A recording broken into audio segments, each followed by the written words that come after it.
Bonjour à tous, bienvenue. Eh bien écoutez, je suis Julien Fierrob, je suis responsable du marché secteur public chez Mastercard France et je vais avoir le plaisir donc d'animer cette intervention avec nos participants qui sont ici. Dans un premier temps, je vais leur proposer de chacun d'entre eux se présenter.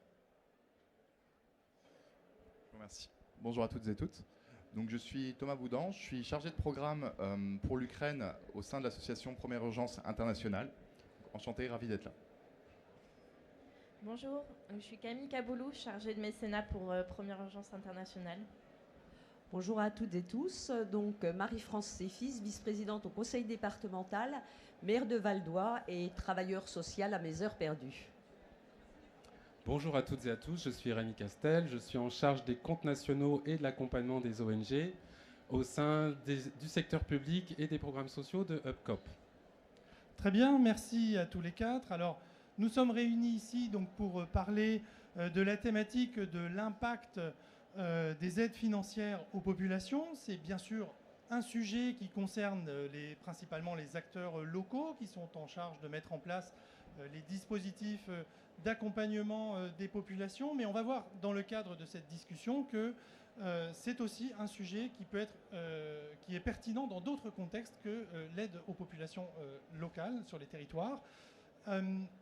Les questions que nous allons adresser dans cette discussion sont comment mettre en place des dispositifs qui sont efficaces et pertinents et impactants au bénéfice des populations, mais comment aussi ces dispositifs peuvent accompagner l'activité économique des territoires, et puis finalement, comment, dans d'autres contextes, les dispositifs dont nous souhaitons vous parler peuvent aider des populations dans des situations d'urgence, en particulier à l'international. Et vous verrez comment l'innovation permet de répondre à ces enjeux, ces objectifs et à ces problématiques. Peut-être quelques mots au sujet de Mastercard. Donc, Mastercard est une entreprise de technologie et de services qui intervient dans l'industrie des paiements. Nous sommes un acteur qui accompagne principalement des établissements financiers, mais aussi des acteurs publics. Nous avons un très fort ADN sur la thématique de l'inclusion sociale et financière, qui se traduit en particulier, je peux mentionner notre programme Centre pour l'inclusion, Center for Inclusive Growth, en fait, donc Centre pour la croissance inclusive, qui est un dispositif qui met en place et finance des programmes destinés à favoriser l'inclusion sociale et financière dans le monde. Je peux mentionner une initiative qui consiste à accompagner 25 millions de femmes entrepreneurs vers l'inclusion financière. La démarche étant fondée sur l'idée que les entrepreneurs ont plus de succès s'ils sont branchés et connectés aux services financiers. Notre action est aussi ancrée localement en France et nous sommes particulièrement fiers d'être partenaires de UpCop et de mener des actions directement au profit et au bénéfice des acteurs publics locaux et des populations en France. Nous partageons un certain nombre de valeurs communes sur le rôle essentiel de l'accompagnement des populations sur les territoires. Et je vais maintenant donner la parole à nos invités, en commençant par Rémi. Rémi, le groupe UpCop opère un programme d'aide aux populations qui s'appelle le programme Cohesia. Ce programme est bâti notamment sur une carte de paiement Mastercard. Est-ce que tu peux nous en dire un peu plus sur les caractéristiques de ce programme ? Merci Julien, oui tout à fait. Alors on n'en est pas arrivé à faire Cohesia par hasard. Le programme socio secteur public de UpCop accompagne les collectivités, les associations depuis plus de 20 ans sur des solutions de paiement. Et c'est vrai que dans la logique des choses, on en est arrivé en avril 2016 à créer la solution de paiement Cohesia, qui est un instrument à utilité sociale, à impact social, pour reprendre le terme de la table ronde, autant pour le financeur, celui qui instruit, qui délivre l'aide, que pour le porteur de l'aide. Et c'est ce que vont nous expliquer nos témoins à la suite. Merci beaucoup Rémi. Alors je vais effectivement maintenant m'adresser à Madame Séfis. Le territoire de Belfort vient de lancer une expérimentation qui s'appuie justement sur le programme Cohesia et qui a vocation donc à mettre en place un dispositif d'aide financière aux populations de ce territoire. Est-ce que vous pouvez nous en dire un peu plus sur le contexte de la mise en œuvre de ce programme et ses particularités ? Donc tout à fait. En 2021, dans le cadre de la refonte des dispositifs des aides financières, le département s'est engagé. Dans le cadre de la crise sanitaire, on avait un constat, c'est que les demandeurs étaient de moins en moins nombreux. Donc le département a cherché à trouver la bonne pratique et il nous semblait important de trouver une procédure qui simplifie, qui adapte et qui modernise la délivrance des aides financières. Et puis une chose extrêmement importante, c'est sortir de la stigmatisation des aides financières. Il y avait également un autre problème, c'est la suppression des délivrances des aides en espèces auprès des trésoreries. Donc le CD a été tout de suite très intéressé par Coesia puisque c'était la solution la plus aboutie et on avait déjà expérimenté avec les chèques d'accompagnement personnalisé. Le complémentaire concernant les CAP était très très abouti. On s'est donc orienté vers Coesia parce qu'il y a une utilisation beaucoup plus importante, nombreuses possibilités, à savoir des paramétrages, excusez-moi, adaptés aux exigences du conseil départemental, une traçabilité, un accès à extranet et puis atténuer le coût pour les collectivités. Très bien, merci beaucoup. Effectivement, on peut retenir un certain nombre de points clés. La simplicité de mise en œuvre. Vous avez aussi évoqué la disparition du cash, ce qui sont des éléments effectivement extrêmement importants. Et l'adaptabilité et le paramétrage du programme pour qu'il réponde très précisément à vos besoins. Je pense que ce sont vraiment des caractéristiques clés et fortes du programme Coesia et que l'on retrouve dans le fait que ce programme peut en fait être mis en œuvre dans des contextes radicalement différents. Et je vais m'adresser à Camille et Thomas, qui donc de Première Urgence Internationale. Vous avez, vous aussi, lancé un programme basé sur les cartes Coesia. Est-ce que vous pouvez nous dire plus précisément dans quel contexte ce programme a été mis en œuvre ? Donc pour vous expliquer un petit peu le contexte, nous on est une organisation humanitaire. Donc on travaille dans une vingtaine de pays aujourd'hui en situation de crise, c'est-à-dire auprès des personnes qui sont victimes de conflits, de catastrophes naturelles ou de situations d'effondrement économique. Et donc on a commencé nos actions en Ukraine en 2015. Donc on travaillait d'abord dans la région de Donetsk, des deux côtés de la ligne de contact. Puis depuis le 24 février 2022, donc on a étendu nos activités à d'autres zones en Ukraine, d'autres collectivités, donc notamment Lviv, Dnipro, Kharkiv, etc.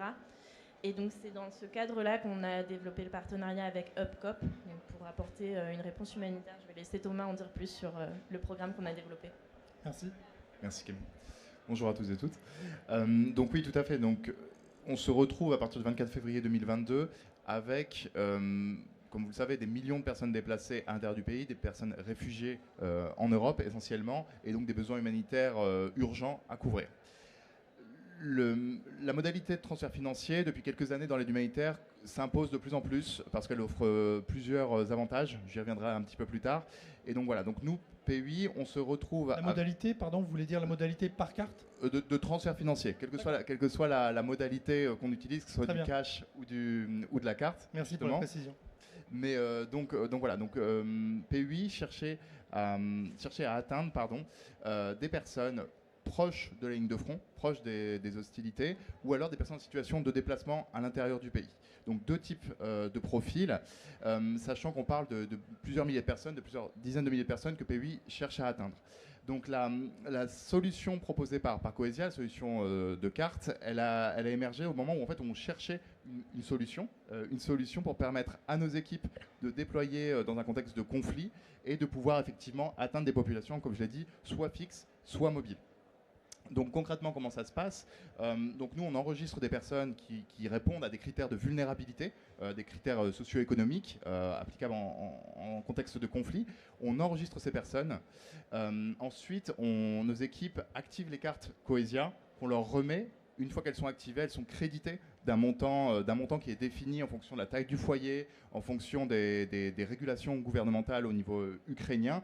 Et après, les personnes sont tout à fait libres en fait d'utiliser cet argent qu'elles ont sur cette carte comme elles le veulent. Soit elles peuvent l'utiliser en moyen de paiement dans les différents magasins, soit retirer et utiliser à leur guise, comme selon ce qui leur semble pertinent.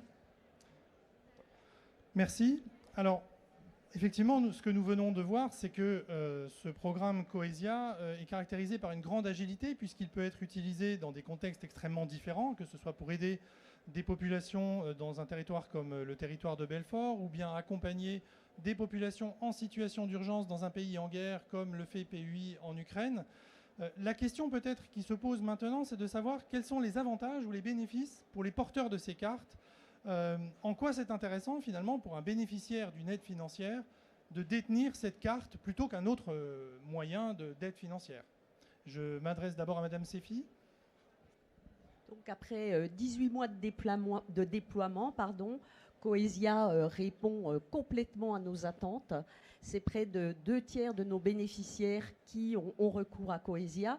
Ça représente à peu près 414 000 euros qui sont injectés dans les aides financières auprès de nos bénéficiaires. Fin d'année, je pense qu'on va atteindre 1900 cartes activées. Elle est très appréciée par nos bénéficiaires, par nos travailleurs sociaux. Il y a la possibilité de la réutiliser, un chargement rapide.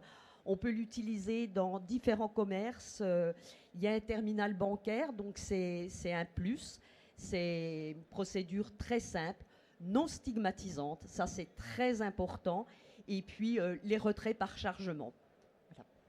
Merci. Peut-être la même question pour Camille ou Thomas. Tout à l'heure, Madame Sefi a parlé de non-stigmatisation. Alors nous, c'est un peu le même principe qui s'applique aussi sur le terrain, mais on va plutôt parler de libre choix et de dignité. Dans le sens où, historiquement, les ONG humanitaires ont souvent distribué des biens en nature, des couvertures, des bouteilles d'eau, de la nourriture. Ce qui ne permet pas du tout une approche personnalisée. La solution Cohesia, en fait, tout simplement en transférant cet argent, permet aux personnes bénéficiaires de choisir ce dont elles ont le plus besoin, ce qui est vraiment important dans une situation de conflit, parce que, encore une fois, certaines personnes vont avoir besoin de nourriture, d'autres d'eau, d'autres de couverture, et parfois la solution de donner la même chose à tout le monde manque de finesse, et du coup ça réduit la pertinence de notre action. Donc la solution Cohesia permet de rendre la dignité en permettant aux personnes de choisir ce dont elles ont vraiment besoin. Ça, c'est au niveau de leur échelle.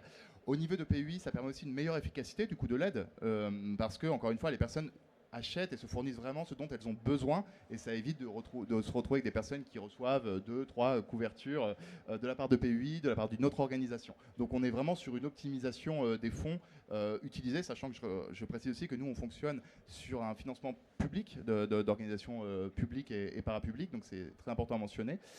D'un côté, également pour les personnes bénéficiaires, il y a un vrai enjeu de sécurité, dans le sens où, historiquement, dans certains contextes, on pouvait tout simplement remettre des liquidités. Des liquidités, et ça comporte un lot de risques, où les personnes peuvent se faire agresser, peuvent se faire attaquer, ce qui en contexte de conflit n'est pas si rare. Donc la solution carte bancaire permet justement d'avoir une sécurité. Si la carte est perdue, on peut la désactiver à distance, on peut en refournir une nouvelle. Donc c'est particulièrement intéressant, encore une fois, dans les contextes complexes dans lesquels nos équipes interviennent. Merci. Effectivement, donc on le voit bien, un certain nombre d'avantages clés pour les bénéficiaires, des solutions non stigmatisantes, des solutions qui donnent le libre choix, des solutions qui contribuent à la dignité des bénéficiaires. Ce sont des éléments extrêmement importants dans le cadre des programmes d'aide aux populations. Peut-être maintenant qu'on pourrait orienter notre discussion vers une autre thématique qui est celle des bénéfices de ce type de programme pour les acteurs publics locaux qui sont chargés, en fait, comme Madame Sefi dans le territoire de Belfort, de mettre en œuvre des programmes d'aide aux populations. Le point étant de savoir comment, finalement, ce type de dispositif vous aide à mettre en œuvre ces programmes et comment ce dispositif vous aide aussi à avoir un programme d'aide sociale plus impactant. Tout à fait. Donc, j'ai très envie de vous inviter à vous engager dans cette démarche parce qu'on a eu la chance de travailler avec des interlocuteurs fixes, très disponibles, une réactivité et par rapport à nos nombreuses sollicitations. un accompagnement à notre rythme parce qu'on avait des délais très très contraints et vous avez su déployer cette solution dans des délais plus que respectables. Donc encore une fois, une solution très très efficace, une solution clé en main, voilà, des conseils pratiques. Vous avez répondu à des questions pour lesquelles on ne s'était pas posé les questions. Et puis, eh bien oui, une solution qui n'est pas très coûteuse pour les collectivités. Donc ça, c'est très important aujourd'hui.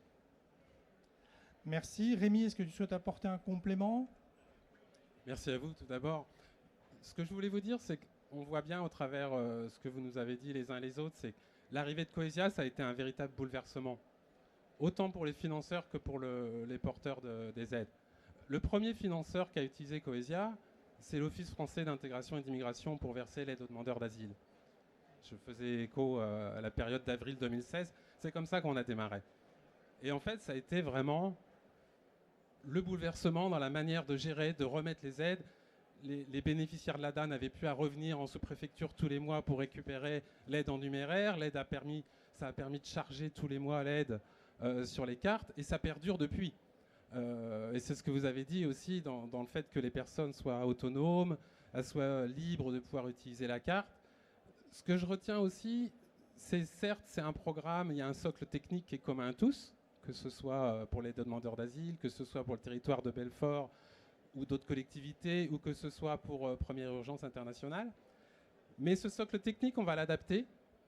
Alors, on va adapter l'accès au réseau Mastercard suivant le besoin du financeur. Ça peut être ouvert, comme l'a précisé Thomas, ou comme vous l'avez précisé, madame, mais on peut aussi le restreindre si le financeur a besoin de le faire. Donc il y a ce souplesse de paramétrage par rapport au réseau Mastercard. Il y a cette souplesse de paramétrage par rapport au mode de délivrance, la manière dont on va charger l'aide, à quel rythme, etc. Donc c'est à la fois un socle technique robuste, mais adaptable aux besoins des uns et des autres, puisqu'on voit bien que in fine, le besoin du territoire de Belfort, même si on se retrouve autour des points communs et des intérêts, ce n'est pas la même finalité que lorsqu'on se retrouve sur le théâtre des opérations sur le sol ukrainien. Tout à fait. Merci beaucoup, Rémi. Effectivement, un socle solide, mais agile et adaptable aux différents contextes. C'est des points extrêmement importants. Je voudrais revenir vers vous, Camille et Thomas. Vous nous avez expliqué, donc effectivement, c'est extrêmement intéressant comment ce programme a pu être utilisé dans le contexte de la situation de guerre que nous connaissons donc en Ukraine. Mais est-ce que vous pouvez nous dire aussi, finalement, ce qui vous a marqué dans la coopération avec UpCop pour l'accompagnement des populations en Ukraine? Ce qui nous a marqué dans un premier temps, c'était la rapidité et l'accompagnement dès le départ. C'est-à-dire que pour nous, l'objectif, c'était vraiment de cibler un grand nombre de personnes et d'aller vite pour apporter l'aide. Donc on a pu cibler un peu plus de 6000 personnes au total. C'était avec deux grosses distributions massives qu'on a pu faire. Et donc le groupe UpCop nous a vraiment aidés donc dès le départ pour mettre en place ce projet qui était totalement innovant pour nous. Par exemple, ça va être une fois qu'on a fait le ciblage des populations, qu'on a fait toutes les procédures donc pour tout ce qui concerne l'encodage des cartes, donc tout l'accompagnement technique en ce qui concerne l'encodage, mais aussi il y a eu pour les procédures Know Your Customer aussi, pour que les transactions soient conformes à la réglementation européenne. Donc voilà, il y a eu tout un accompagnement là-dessus vraiment tout au long du projet. Merci Camille.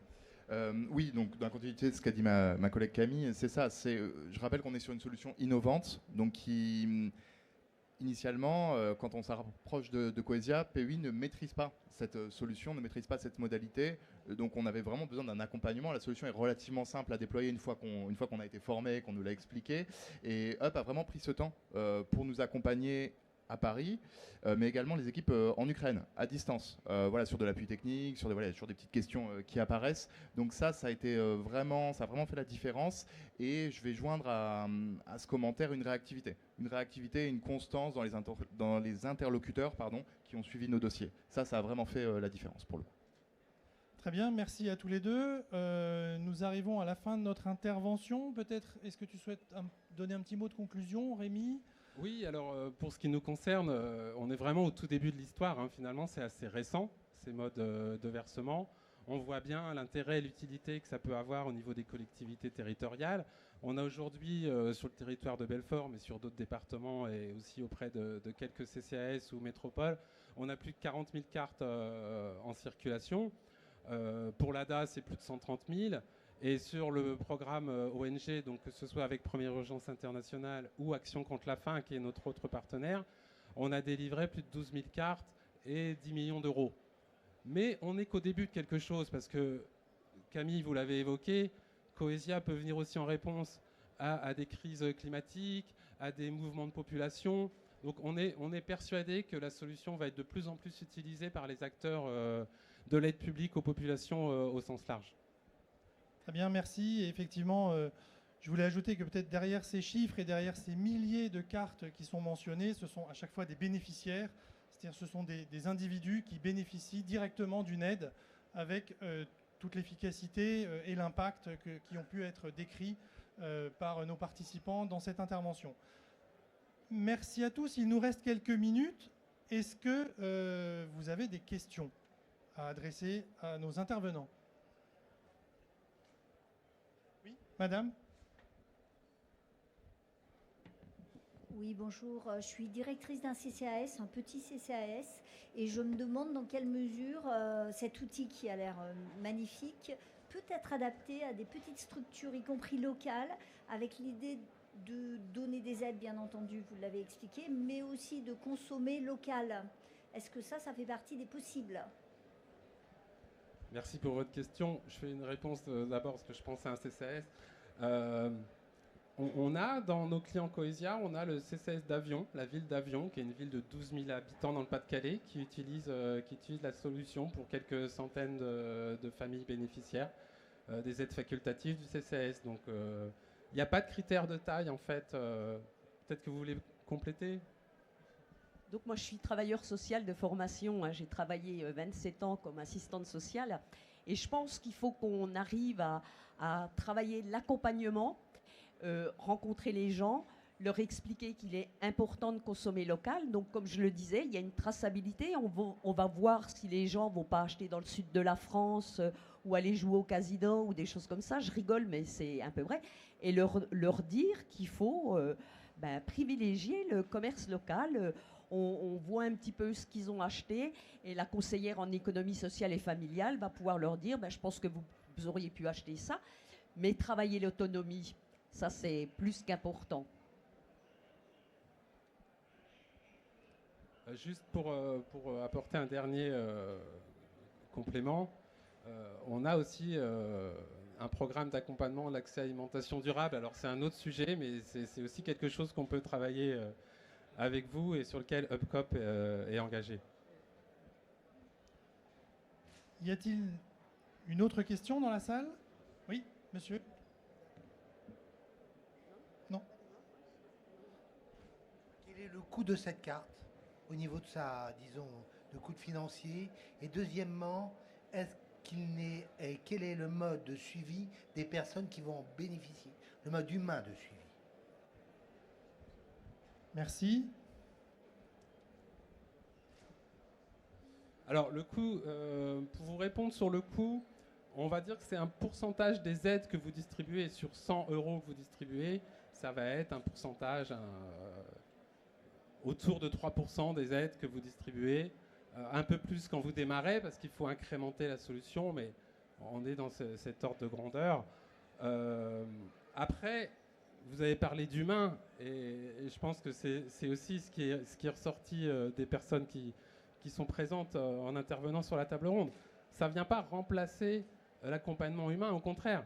C'est au service de l'accompagnement humain. C'est un outil pédagogique.